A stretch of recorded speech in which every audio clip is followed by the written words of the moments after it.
that about an inch of down travel in the front. Hey guys, Ben with Dissent Off-Road. We've got our brand new 2025 4Runner. This is a TRD Off-Road Premium. But what we want to talk about today, we just picked this up last weekend, got right to it, fitting these 35-inch Nittos and these Icon wheels. But what we want to talk about today is proper tire fitment, how to properly fit a 35 on a stock new 6th gen 4Runner. And yes, you can fit it if you get the right wheel offset with the proper tire. Also, some cool things we saw as we were fitting these tires that Toyota did to help us actually fit a larger tire. So let's start. I'll show you what we've got set up here. It's always a little tough to mimic the full articulation or fully X'd up on a forklift. What we've done to help with that is we put this ramp under the front to X it up. This will still compress and articulate a little bit more in a real off-road situation. The best way to actually do this test, if you're concerned, if you're really trying to fit it, is to remove your springs and go to full bump. But there's a few things we want to talk about. So we'll look over here. So actually on this one, the front doesn't have bump stops. Kind of bummed on that. I know the Tacomas have the internal bump in the shock. I'm assuming 4Runner's the same. So as far as being able to look under there and tell if we're truly at full bump, you can't really do so. It does not seem to be compressing anymore. Let's see if we can get in here though. So again, we've done nothing on the rear and we've got room to spare. It's gonna be hard to show you, but I've actually got probably about 3/4 of an inch at the top there. We're tucking inside. This is one of the cool things that you might not be able to see is Toyota actually notched these flares out and put a little notch in the sheet metal here to help clear larger tires to where in previous generations you'd have to cut that out. So again, rear 35-inch, 11.5, no trimming at all. All we've done is remove the mud flaps, and by the looks of it, we didn't even need to do that. On the front, we'll show you what we did there, and then once we show you what we did to fit them, we'll talk about how we fit them, what wheels, what tires. So front's a little more involved, still pretty easy comparatively. So from the factory, and we'll show you all the parts we took out of here. And Toyota made them all bolt in and out, which was pretty easy, but same thing. So right here, and you can see that notch here is actually from the factory. So we've got room to spare on a 35. It can tuck more. So even if we're not 100% at full bump, we've got room to spare. But what that does, that's where you typically would have to clearance. And also underneath here, the sheet metal is clearanced right in here, which allows us to not have to cut any sheet metal there. We did remove the bolt-on metal crush cans back here. Currently, we have quite a bit of room, but I still, with the fender liner in its factory position, I could still tuck this back to that metal bracket and gain even more clearance. Don't think it's necessary for this tire, but we do still have room to play with. Anything larger than a 35, honestly a 37 looks like it'd be fairly easy to fit with the proper width and offset, but you will need to start cutting into these corners once you go any bigger than a 35. Right here on the front, and I don't know if Toyota intended this, but they actually made it pretty easy to do a little trim here. So I did have to trim this. It does rub at full lock, full compression without trimming. So we've taken about an inch off of this corner. I've not cleaned this cut up yet because again, we're doing a whole bumper on this, so I'm not too worried about it. But fender liner, they made real easy to tuck. So I didn't trim the fender liner. I was able to unbolt it, tuck it back, and re-bolt it with one of the factory bolts that's further forward. Gives it a real clean look, keeps that all sealed off. So pretty cool there. But again, super easy if you go with the right wheel offset. So let's talk wheel offset. So wheel offset, super important on these new platforms. So these have very large wheel wells. However, it is intended for that tire to tuck inside the wheel well. We really see that in the rear more than the front. What that means is once we start poking our tire out and we're tucking into this outer lip, now we're talking about having to do a lot of trimming, even for a 35. So we've got a plus +40 wheel. This is the Icon Recon SLX. You'll see this on a lot of our rigs. That's just because it's a very nice wheel, nice looking wheel, but also that +40 on an 11.5 wide tire really is the perfect fitment on the LX, now the 4Runner, I believe the Tacoma, and the Land Cruiser, the GX. So for fitting a 35, this is a great option. We're running a Nitto Trail 35 11.5. So the 11.5 makes it much easier to tuck inside there. However, I do think on this wheel offset, you could fit a 12.5-inch wide tire. I think we got room to do so if you wanted to go that route. So yeah, let's go over to the rear again, just to show you on the side that's tucking how important it is. And we'll talk about something that's typically overlooked here. So obviously this tucks up inside here a lot. So you can see the bottom of our flare is right here. So I've got 3 inches of tire tucked in there. So you can imagine if we were sticking out, now that tire is going to contact here. I'm going to have to cut all of this out just to clear a 35. So that's kind of the misconception of, I've seen it both ways. Some people are claiming you can fit these large tires, these wide offsets. Some are claiming you can't fit a 35 on these without a lot of trimming. What we are claiming is you absolutely can if you pair it with the right offset and the right tire. But one thing that a lot of people overlook, so if you look in here, you think, hey, we've got room to spare here. We've got, shoot, what, maybe 2 inches from here to here, which means, yeah, we could come out farther, we could come out wider. One thing you got to keep in mind, as that axle's articulating, you can see this tire's angling up inside there, which is tucking into that flare. If we're talking about a straight vertical compression, that axle's moving straight up, which means we're going to be coming into contact here. So we're actually playing a little bit on the conservative side with where our tire's poking to make sure we're still clearing here on full vertical compression. Best way to check that is literally remove your springs, drop the truck down onto full bump, and make sure you're not rubbing. So that's a common mistake, is people will get all this clearance for articulation. They'll go out in the desert, they'll hit a hard bump, they'll hit a jump, and they'll rip their flares off by contacting there. All right, so the other thing, let's talk about suspension. So we're a firm believer, lift does not help clear tires. When we put a lift kit or a suspension system on, we are also firm believers in not limiting our travel. So if we have to add extended bump stops to basically stop the contact here, not the end of the world. However, my rule of thumb is if I'm going to limit my up travel, I need to at least be doubling my down travel to what I'm limiting. So let's say I put a 1/2 inch, I'm limiting it a 1/2 inch, I'm gaining a 1 inch of droop. So again, that's a rule of thumb that we like to stand by. We do not like limiting travel to fit big tires. We like fitting proper wheels, tires, and doing the trimming necessary. So this is 100% stock. This is a TRD Off-Road, factory suspension, stock height. We'll get it down off the forklift. We'll show you, we'll drive around, we'll turn lock to lock. We'll do a couple different lifts with the tire turn different ways. And these tires do not contact anywhere with the very minor trimming we have done.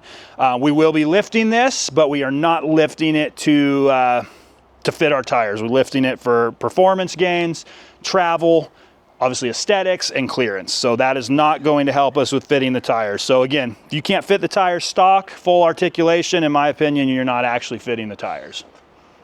So I do want to reiterate, for the video's sake, we're not going to be doing all the tests we typically would for tire fitment.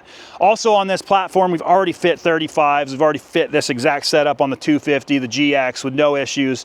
So I'm very confident in how this is going to fit, how this is going to perform off-road. But I do want to say that if we were doing a new vehicle, a new platform, and fitting even, let's say, a larger tire, this is not going to suffice. So again, you need to remove springs, you need to cycle full bump, you need to X up the suspension, you got to do full vertical, lock to lock, and then even at that, you're going to go give yourself about an inch to a half inch to an inch more clearance from rub to allow for everything to flex. When you get this under a heavy load, your bushings, everything is flexing more, your bump stops are squishing more. It will move more than it is moving now when you lift it on a forklift. But as you look at this, We've got quite a bit of room to spare, so I am not concerned. Even if I were to contact in a very heavy articulation, get this X'd up, I am not contacting anywhere that is going to rip anything off or hurt anything. So I'm pretty confident in how we are testing it here, but I just want to reiterate that this is, if you are fitting a larger tire, there is more fitment testing, articulating, removing springs that needs to be done. So let's also talk about this, the factory travel on this. Honestly, pretty terrible. Land Cruiser 250 was terrible as well.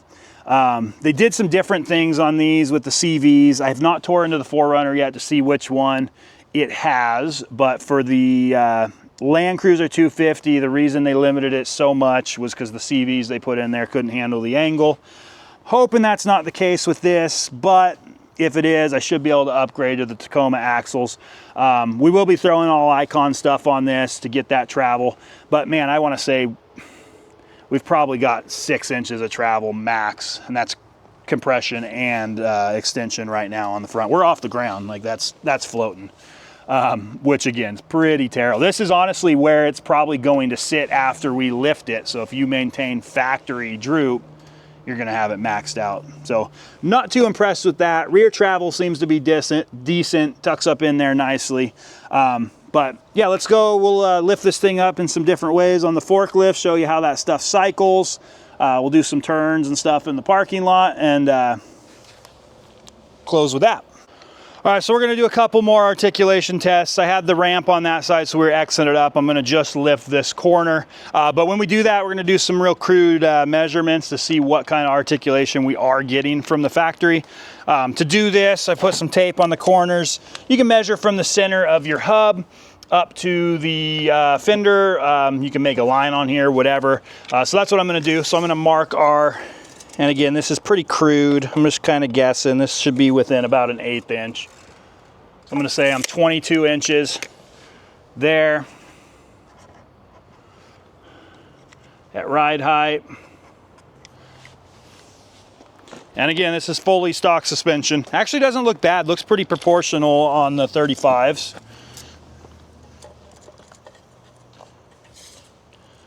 $20.5.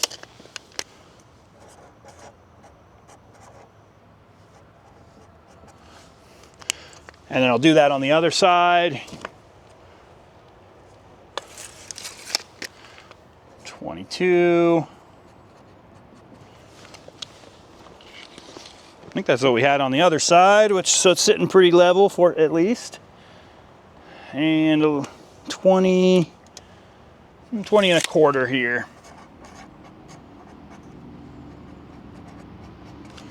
All right, let's lift that up, see what we got. All right, we're gonna lift this up till the front tire comes off the ground.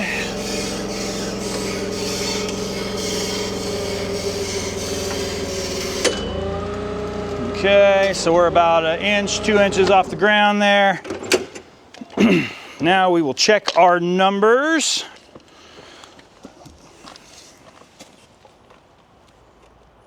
So center, 22 3/4.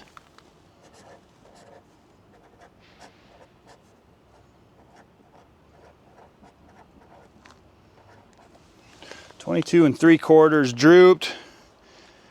It's pretty bad. I think that's less than I was expecting. So maybe we got more compression than we thought. Also, here's another view of, this shows a little bit better on our vertical compression here on the front.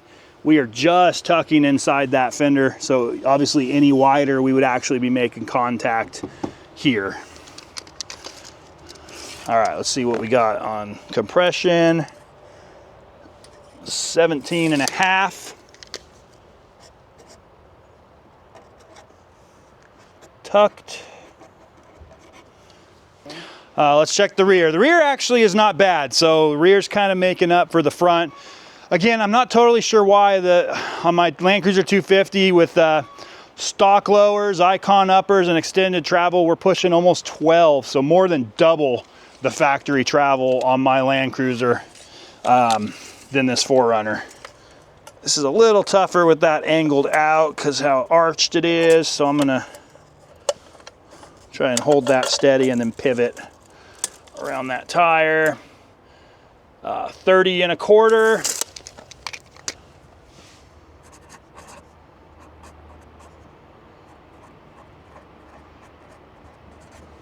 See what our tucked measurement is.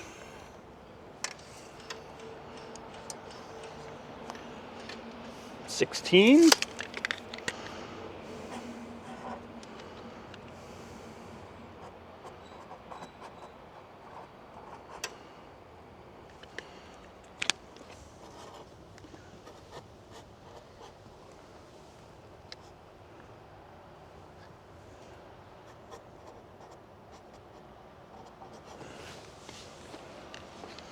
And then on the droop, we were at 20 1/2.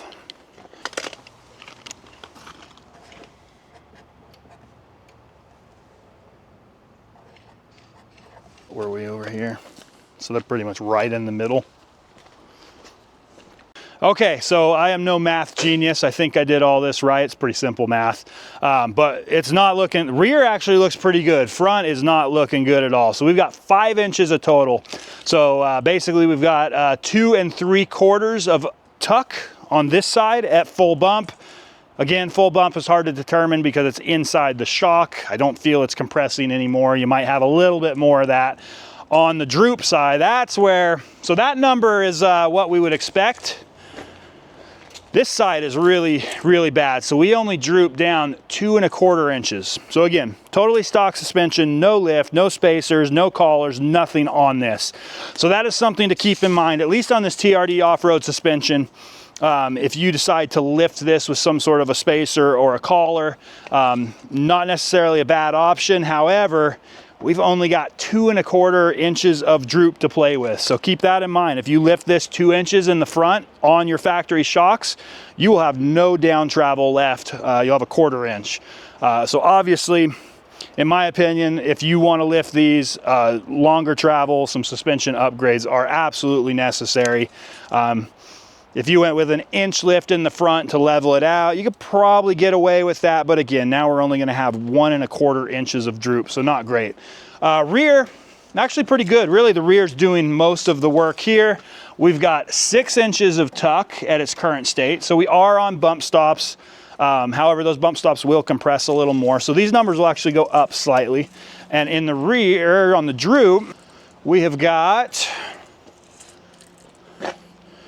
8 1/4 inches of droop, and that's from center of hub to fender. So 14 1/4 total on articulated travel in the rear, and 5 inches total in the front. So rear is doing most of the work. Articulated travel is different than just vertical travel. Obviously, we're not going to have those same numbers when it's going straight up or straight down. Actually, we should have similar numbers. We'll have a little bit less on the vertical. On the droop, it should be the same. So one thing I'm going to check, we'll show you here. I won't show you the process. We're just going to disconnect the sway bar and redo this same test, see if we gain, how much we gain there, just because this is so bad. Now the Trail Hunter, and I'm assuming probably the TRD Pro comes with an electronic sway bar disconnect. So I am assuming these numbers are going to be improved. We're going to see if it's a number worth writing home about, if it's going to improve drastically or just a little bit. So we'll pull that sway bar, we'll redo this exact same test, grab those measurements again. All right, sway bar is off. We're gonna raise it up and see what kind of numbers we see now.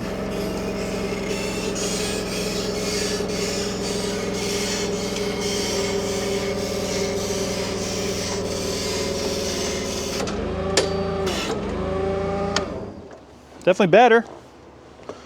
All right, front's off the ground. I feel like you doubled it. Let's check our droop. So we were at 22 3/4 drooped with the sway bar. I am at 25 now.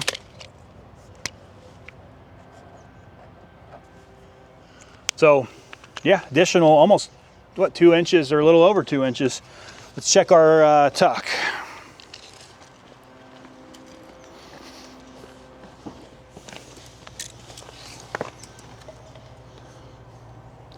So 16 1/2. So almost an inch,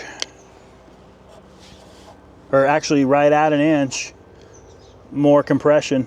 So a little over 3 inches total travel gained on the front with the sway bar disconnected. So how are we doing on clearance? Clearance, we're certainly tucked up in there a little bit more. Here, let's start her up and give her a turn.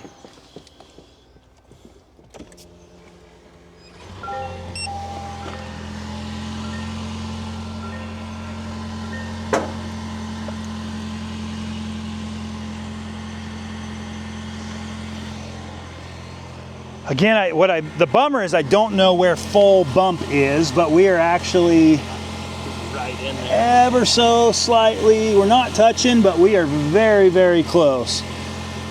So yeah, I'm glad we pulled that sway bar. That made a huge difference, and probably makes it to where we might need to do a tiny bit more trimming up in this corner at full bump. Wherever full bump is, I know. Yeah, we're compressed up there pretty good. I do know Perry Parts is working on a kit. I believe we can bolt on the Land Cruiser 250 bump stop brackets to the 4Runners and the Tacomas, which will then let us run a Land Cruiser 250 bump stop, which is a much better setup than having an internal bump in the shock. So that is one of the concerns here with Toyota using the shock as our bump stop, is this top hat. Is it beefy enough to be your limit factor on a hard bump? I think Icon is making some reinforcement stuff for that right now as we speak. I think they already have it available for the Tacoma. But yeah, super odd that they did not run a bump stop on these guys. But yeah, there you have it. Sway bar disconnected. We got some decent numbers. I think you could actually get away with a collar lift on here with the factory droop with the sway bar disconnected. But if you do a collar, keep in mind, if you leave that sway bar on, you're gonna be using all of your droop just to lift it. So I hope this video helps. We've done a lot of different testing on this new platform on how to fit these tires, and hopefully it helps you guys get a 35 on there. They will fit. You're gonna have some minor trimming, and normally once we get it close, we'll take it out, we'll wheel it, and we will watch what rubs and we'll trim as needed. Sometimes we'll even take some snips and cutters out with us and trim on the trail, get everything fitting properly. Okay, so in closing, we went over how to fit the 35s, what wheel offset, with, without sway bar, fully articulated. Expect to articulate a bit more when you get in a real off-road twisty situation. Hope this video helps. Just to kind of recap, the wheels are a plus 40 offset. As you can see, that paired with 11.5-inch wide tire tucked up in there perfectly. Also, as you can see on the front, I don't think we could get away with any more offset or any wider of a tire with the sway bar disconnected and not have to do a bit more trimming here. So again, if you want the smallest amount of trimming possible, go with this wheel, go with this plus 40 offset, go with a 11.5 tire. Bigger tires you can fit them, but we will have to cut a decent amount more. So again, hope this video helps. Hope it shows how that you can indeed fit a 35-inch tire. You just have to be smart with your wheel fitment and your tire fitment.